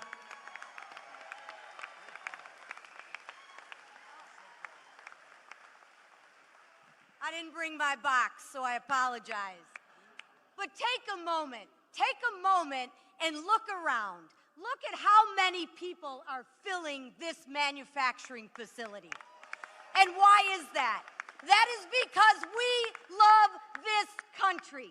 And I'm going to share with you, if you love this country, you have got to get out there and make some noise. You have got to get out there and vote. You have got to get out there and tell your friends, your neighbors, anybody who will listen, that this is an election between common sense and communist crazy. And the leader of our party, President Donald J. Trump, isn't resting on his laurels.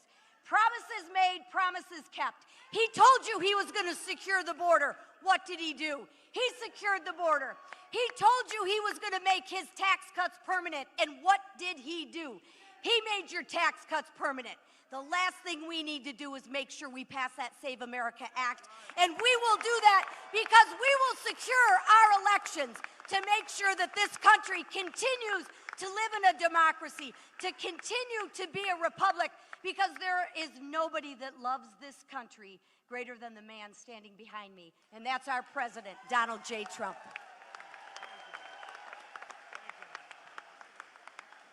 I never want to go behind Lisa, that's for sure. But as Dean of the Michigan delegation, you can see why I'm proud of this delegation and the ones that we're going to bring to this delegation, and even one we're going to bring to finally be an ally over on the other side of the House, that little body over in the Senate, a guy we can talk to who understands America, who supports this president, that is eminently supportable. And we say that out today. I'm also chair of the Education and Workforce Committee. We have a president who understands workforce. That's why he's here with all of us. He understands education. That is not indoctrination for communist crazy. And that's what we're seeing today. So let me say this to you as chair of the Education Workforce Committee. We're here today trying to educate you, to educate others, to get out and work, to get this team in place so the final 2 years of this president, maybe final 2 years of this president, will be so memorable that we won't need to worry about the future. Let's get out and work as a workforce for freedom.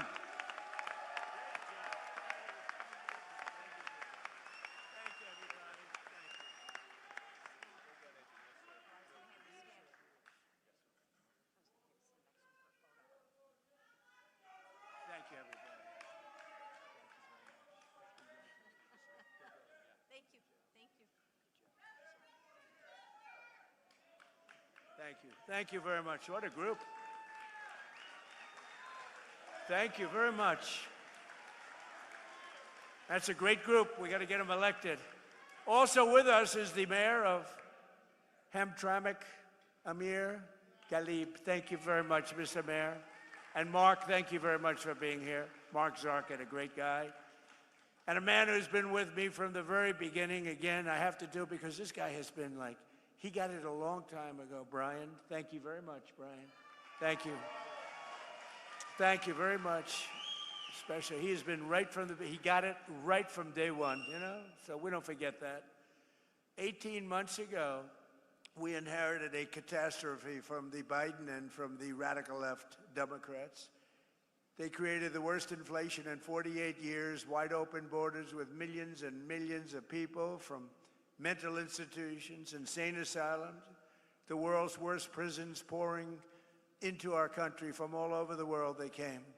They came from South America. They came from the Congo. They came from places from all over the world. We had transgender for everybody, men playing in women's sports, crime ravaging our cities, and the whole world was laughing at us as a stupid nation. They called us a stupid nation. But they're not laughing anymore. America is respected again, I think like we've never been respected before. You saw I went to the G20, I went to the G7, I went wherever we go, they're looking at us as the real leader again. For a long time that hadn't taken place. Under our leadership, we're making the largest ever investment in the United States Armed Forces.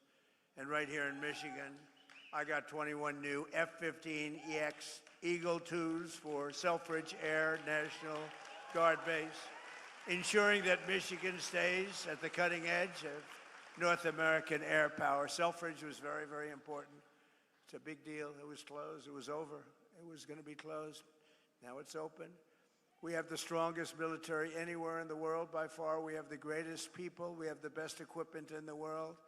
I built it during my first term, and I'm using it now. We had no choice. Again, we can't let what was happening in Venezuela go on, and it was very decisive, but we can't let what was and is going on. They killed 52,000 protesters, think of it, in a 4-month period. 52,000 in Iran.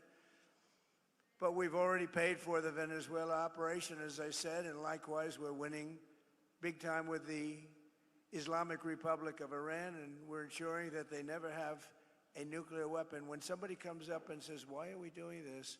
Just say, because we cannot let them have a nuclear weapon. It's very simple. That's all you have to say. There's nothing else you have to say. If you understood the power of the nuclear weapons, you'd understand exactly what I was saying. When I took office, we inherited the worst border in U.S. history, but we quickly turned it into the most secure border in the history of our country by far. And in the past 14 months, a number that's not even believable, but it is what it is. It's published every month. A historic record of 0 illegal aliens have been admitted into the United States. 0. And now, as you've been reading, crime is plummeting nationwide. Last year, we achieved the largest drop in the murder rate ever recorded to the lowest level in 125 years, 1900. That's before my father. Bring up my father. That's before my father was born. 125 years, lowest murder rate. And that's despite the fact that we have people in this country that shouldn't be here. That's despite that. But a lot of them are being brought out very rapidly. Under my most favored nation policy on drug prices, we're delivering the largest prescription drug price cuts in the history of our country by far, with differences of 400, 500, and even 600%. Nobody can believe it. We were the highest priced for decades, the highest priced in the world for drugs, prescription drugs.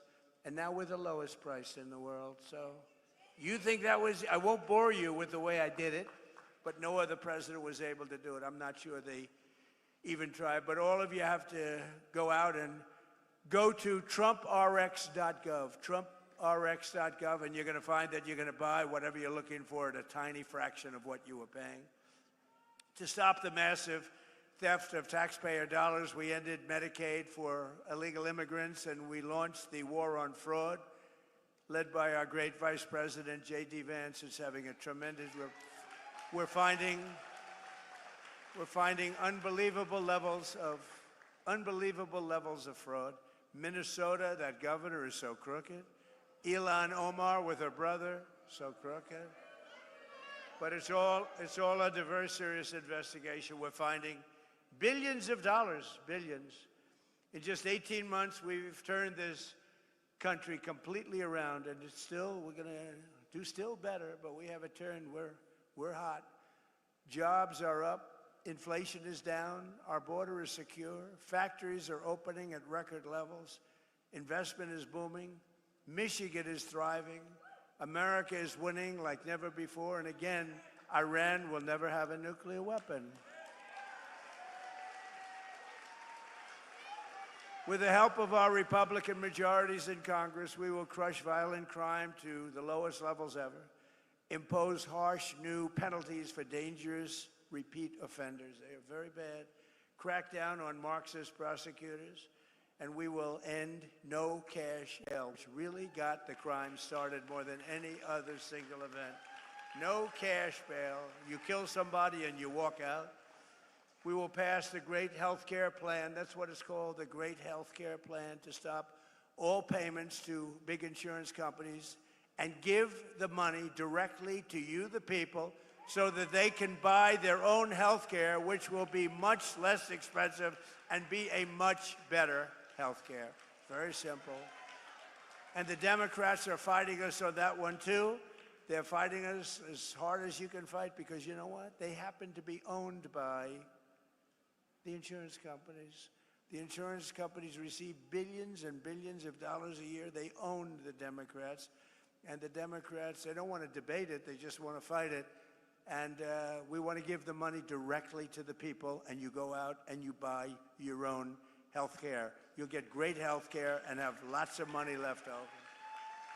And we will continue to remove dangerous criminals, drug dealers, human traffickers, and child predators from our country. And we will always stand with the heroes of ICE and Border Patrol. They are heroes. The abuse they're taking. If you saw some of the people they have to deal with, if you saw the toughness and the craziness and the, boy, oh boy, the roughest people really in the world, they were led into our country by Biden and the group. By probably, I don't even know if he knew. I don't even know that he knew people were coming in. I don't think they told him. But they were coming into our country, and they are the roughest people in the world. Remember, they used to say, oh, foreign people don't commit crime. They make our criminals look like babies. It's the only thing good about them. They make our people look like absolute babies. But they are, you don't get rough, Tren de Aragua, the roughest in the world. They cut off people's fingers so they don't make a phone call. You're going to make a phone call? I'd like to call the police. Boom, their fingers are gone. These are the roughest and worst people in the world. They're out of here. We've got them largely out of here. We can never let that happen again. Could never let it happen. Single most difficult thing that I've had to work with. And finally, we will pass the Save America Act through the Senate, hopefully the Senate. Call your senators and put pressure on them. We won't get one Democrat senator to get you voter ID with photo. Need a photo, be nice. So okay, good. You know, they want to, if they did ID, which they don't want to do, they don't want a photo. Why don't they want to? You know, at the Democrat National Convention, they had an identification card that was bigger than most of the people's chest. It was hung on a chain with a picture and every fact about this person you can imagine. But for voting, our most sacred thing, you don't need, they say, voter ID. So we want voter photo ID. And we want all voters showing proof of a thing called citizenship. Isn't that nice? You read recently in New Jersey where tremendous numbers of people were found out that they were on the voter rolls totally illegally, and that's all over the country. That's nothing compared to what's going on in California and Minnesota and so many other states. And hopefully there will be no mail-in ballots. Mail-in ballots are inherently corrupt, except for illness, disability, military deployment, or travel. If you're in the military, you're far away, absolutely. If you have to go someplace, absolutely. But mail-in ballots have proven to be a disaster. We're the only country in the world that in this form does them. There's no other country in the world because they're crooked. They pass through too many hands. When you go to a voter booth, even me, I went to vote. Sir, may I please see your identification? Sir, I'm so embarrassed. I know you're Trump. Please, do you have some identification? I don't want to lose my job. I whipped out, I was lucky, I had some kind of a card on me, and I didn't even know, but I gave it, thank you, sir. So I'm so embarrassed. She kept apologizing. I said, don't apologize. You're doing your job. That's what you're supposed to be doing. It was so beautiful. And we will enshrine in permanent law, where we had a big Supreme Court victory the other day, but not complete, no men in women's sports, and no transgender surgery, and the mutilization of your children. They mutilize your children. So, ladies and gentlemen of Michigan, the golden age of America is upon us. We're in the golden age. This is an age like no other. And the men and women of the American auto industry and General Motors are leading the way. And I'm so proud of it because, as Brian and others in the room know, I fought for this for years. I was here 25 years ago. I got Man of the Year. Oh, by the way, the press questioned that, and then they found out it was true, actually. And I made a speech, and all I talked about was, why are you letting them steal your auto industry? I said, your auto industry is being stolen. It's going to Germany and Mexico and Japan and South Korea and Canada. Why are you letting it happen? They stole over 50%. It's all coming back. Who would think it's all coming back? It's all coming back right now. More plants being built than at any time in the history of our country. With your help and patriots all across this magnificent land, we will make America powerful again. We will make America wealthy again. We will make America healthy again. We will make America strong again. We will make America proud again. We will make America safe again. And we will make America great again. Thank you, Michigan. Thank you very much. God bless you all. Thank you very much. Thank you. This place is beautiful. This beautiful state, we won by a lot. Great to be back in Michigan, and hello to the men and women of General Motors.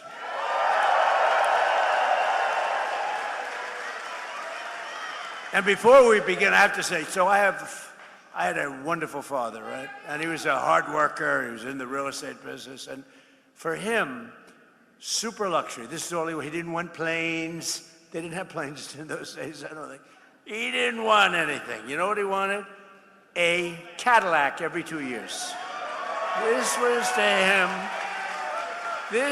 him the sign of luxury. This was the greatest thing. And he got every 2 years, like you could count on it. You could set your clocks by it. And by the way, speaking of that, let's get rid of daylight saving time stuff, okay? We have a bill in. Hopefully the Senate's going to approve that one. The House approved it, and we're going to get rid of that, just to mention, it's called the weave, right? We always get back to the right subject, but anyway, I did. I had a father, his luxury Mary, his super, that's all he wanted. He just wanted a brand new Cadillac, and I have to tell you a little secret. He had it stretched a little bit. This way he could be his own chauffeur. He wouldn't have to hire a chauffeur. He could drive it himself, or he could have somebody else, but he could also drive it himself. Did you ever hear of that? This could be a new concept for a car. But I had a wonderful father, and he loved Cadillac, and I'm thrilled to be back in this beautiful state, and I'm honored to be the first sitting president to visit one of the most storied places in the history of American automaking, and that's the world-famous General Motors Proving Ground. And we just got back. We watched some cars, and they are beautiful cars, but I was very also impressed with, that was the largest piece of asphalt I think I've ever seen. I've seen a lot of big asphalt, but I've never seen one that big. I said, you gotta be kidding. But over 100 years, General Motors carved a 5.5-mile test track out of Michigan earth and built a crucible for American cars that would change the world, and that's what happened. You have changed the world, and maybe more importantly, you have made a comeback like very few companies. You are doing really well, and Mary and your whole group have done a fantastic job. They love their cars. One of the top executives I just met, he was showing, he said, sir, I just love the cars. I just love these cars. And I thought that was nice. This land bears the tire marks of every model of the legendary Chevy Corvette. It bears the scars of the first auto safety test, and that was probably pretty tough. And ever since the presidency of the late, great Ronald Reagan, who in all fairness, who I liked, but he did allow our cars to disappear into Japan and other locations. We cannot do it. We love him. But on trade, Trump is much better, much better. But this facility is proudly designed, built, and tested. The presidential limousine, affectionately known as the Beast. Have you heard of it, Mr. Mayor? I want to thank the CEO of General Motors, Mary Barra, as well as the president, Mark Royce, and the entire leadership team. Mark, really great job. The whole leadership team, the job that you've done over the last number of years especially has been incredible, and it's a display of speed and skill. Horsepower goes into these cars, and everyone's talking about General Motors, including me. That's why I'm here. And more importantly, thank you to the auto workers, the technicians, the mechanics, the welders, the engineers of General Motors, because there's no finer group of people. And it was workers like you who built this country, and now it's the men and women like you who are making it bigger, better, richer, and stronger than ever before. We are doing unbelievably well as a country. We're building more auto factories and more plants than at any time in the history of our country. And someday the fake news is going to be writing stories about it. They don't like to write those stories. That's why they call them the fake news. But for decades, the auto workers and manufacturers of this great state were sold out and betrayed by globalist politicians and corrupt special interests who let other countries steal your jobs, pillage your factories, and loot the crown jewels of American industry from Detroit and all over our country. They were ripping us off, not only in the auto business, but in many other businesses. Every president before me promised to stop it, but none of them did anything. They did nothing. But now, at long last, Michigan finally has a president who stands up for Michigan auto workers and puts America first. You know, you had a leader, I don't know if he's still with you, Sean Fain or something. This guy was bad news. I never spoke to him, never saw him. He was a Democrat. He thought that Biden or Kamala would be wonderful. You would have, Mary, I hate to say it, you wouldn't have an auto industry right now if they got elected. You wouldn't have an auto industry. But I don't know what happened to the guy. Somebody said he got fired, but I can tell you, the people that count, those people love Trump. Because I've done more for you than your parents, okay? Your parents are good. I'm not going to knock your parents, but I have been better to you than your parents. That I can tell you, and they would agree with me. Wherever they may be, they would agree. Today, I'm proud to say that the auto industry is back, and America is back, and it's pulling Detroit and Michigan along with it. Our country is so successful, it's pulling it along, but you have some great representatives that are going to become governor, senator, congressmen, women, but you have some great people. I'm going to mention them in a second, because under Sleepy Joe Biden, hold it. What's better, Sleepy Joe Biden or Crooked Joe Biden? Let's go. Sleepy Joe Biden, Crooked Joe Biden. They're both true. They're both very true. The United States had the highest trade deficit ever recorded. So we had the worst trade deficit, and our country was losing more than $1 trillion a year on trade every single year, and it got worse and worse. And if they were in there now, that number would be close to $2 trillion. The trade deficit in automobiles was more than $300 billion annually. That means outside countries and companies were coming in and just robbing us blind. And it was causing tremendous problems for your jobs.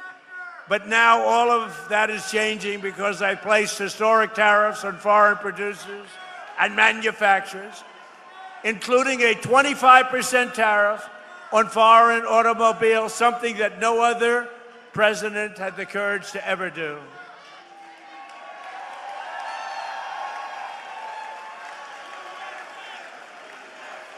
He's a communist. He's a communist.